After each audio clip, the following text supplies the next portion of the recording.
Welcome back, everyone. Ready for another deep dive? Always. Well, today we're taking a closer look at Napoleon's 1812 invasion of Russia. A classic. Yeah, it's one of those stories you think you know. Right. But I think there's a lot more to it than meets the eye, wouldn't you say? Oh, absolutely. And the excerpts we're using from H on, they really get into the nitty-gritty. They really do. So just to get started, can you kind of set the scene for us? Sure. So it's 1812, right? Okay. And Napoleon's continental system is in full swing, trying to cut off Britain economically. Blocking their trade with Europe. Exactly. And Russia, under Tsar Alexander I, was actually initially part of it. Really? Yeah. But it was a shaky alliance from the start. The system was putting a huge strain on the Russian economy. I can imagine. Cutting them off from all those important trade roads. Exactly. And then, to make matters worse, Napoleon goes and creates the Grand Duchy of Warsaw. Right, which I guess the Russians saw as a threat. A direct threat. So Napoleon was kind of playing a dangerous game here. Oh yeah, big time. Economically and politically. So was that kind of the last straw for Alexander? Was that what pushed him over the edge? Pretty much. The Grand Duchy, the economic hardships from the continental system, it all just boiled over.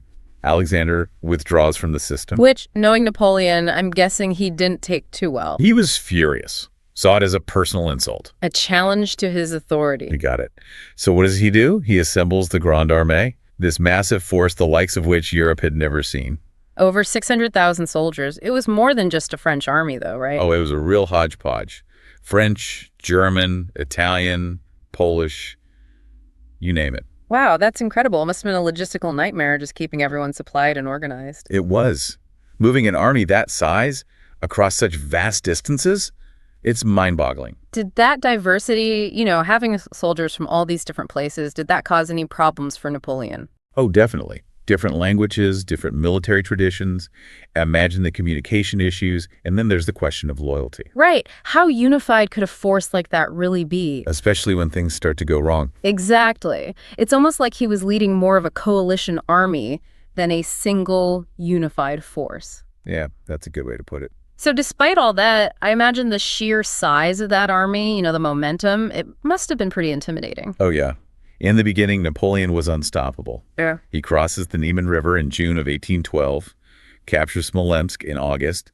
Looked like he was going to just waltz right into Moscow. But I'm guessing it wasn't that easy. Not at all. This is where the Russians start using their scorched earth strategy. They retreat deeper into their territory, burning everything as they go. Wow. Crops, villages, poisoning wells. Denying Napoleon the resources he needs to keep going. So even though Napoleon's winning, he's also marching further and further into a trap. Basically, every step forward takes him further from his supply lines. And the Russians, they're not just retreating, they're harassing the French, picking off stragglers, disrupting supplies. So this whole campaign, it's like one giant logistical nightmare. Exactly. And then we come to the Battle of Borodino. Borodino. Some of the bloodiest battles in history. Over 70,000 casualties in a single day. Just unbelievable. Napoleon won, technically, but... Yeah, it was one of those Pyrrhic victories. Right. The cost was so high that it basically shattered the myth of his invincibility. Wow. So even though he won, it kind of felt like a defeat. Exactly. And from there, things just went downhill. So what happens next? What does Napoleon find when he finally reaches Moscow? Well, he finds a ghost town. Practically deserted. What? And to make matters worse, it was on fire. On fire?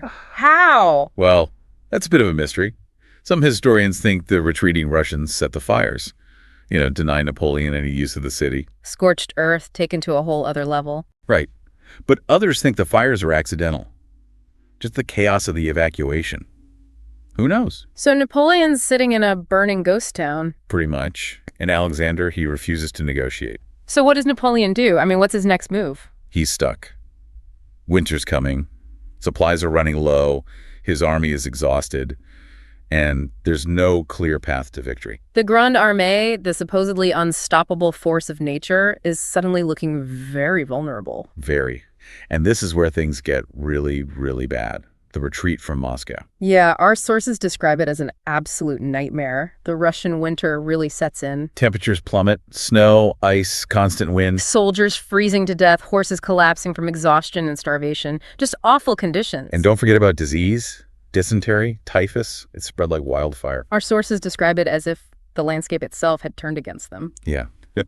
It becomes less about strategy, more about survival. Every day a struggle. There's one part that really stood out to me in the sources, the crossing of the Berezina River. The Berezina. A turning point, but a terrible one.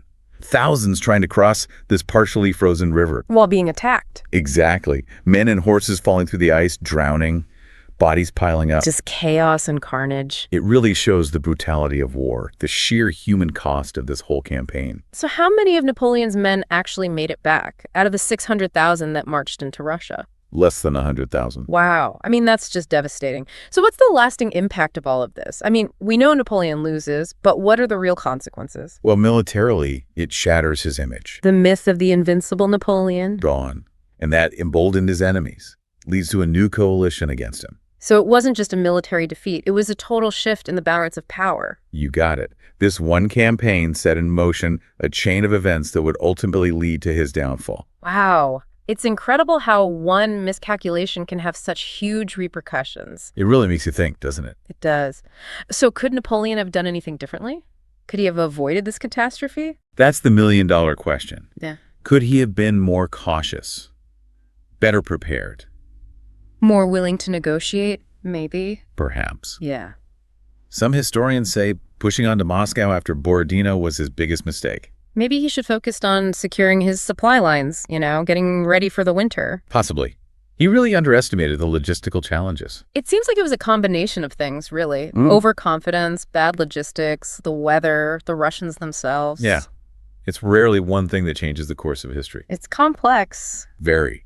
But that's what makes it so interesting, right? Absolutely.